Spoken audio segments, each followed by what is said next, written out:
Pinay domestic helper na si Marjoret Garcia na pinatay sa Saudi Arabia inihatid na sa huling hantungan sa Dagupan City. Sundan sa report ni Russell Simorio. Bumuhos ang luha sa araw ng libing ng 32 anyo sa si Marjoret Garcia, ang Pinay domestic helper na tubong Dagupan City na pinatay sa Saudi Arabia ng kapwa niya domestic helper. Nakasuot ng puting damit ang kanyang pamilya na may nakasulat na Justice for Marjoret. Dinala mga labi ni Marjoret sa St. Gabriel Parish Church para sa misa.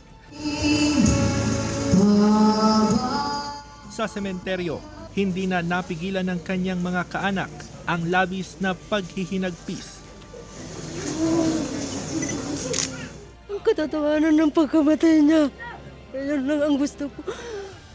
Ngayong nakahimlay na sa huling hantungan si Marjoret, umaasa ang kanyang pamilya na hindi kasamang mababaon sa hukay ang paghingi nila ng hustisya.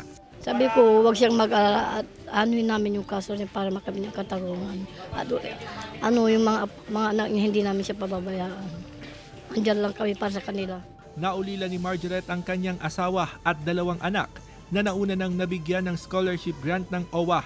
Nananawagan ng pamilya Garcia na samahan sila sa pagdarasal sa pinakamadilim na yugto ng kanilang buhay.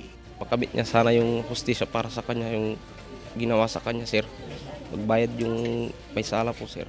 Nauna nang sinabi ng OWA na tinututukan nila ang kaso ni Marjoret sa Saudi Arabia.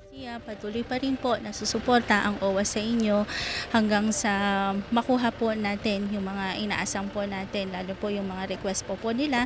May mga request po sila na maiuwi yung mga gamit at patuloy na antabayanan yung sa kaso niya. Kasama si Ron Alistair Tañedo, Russell Simorio, One North Central Luzon.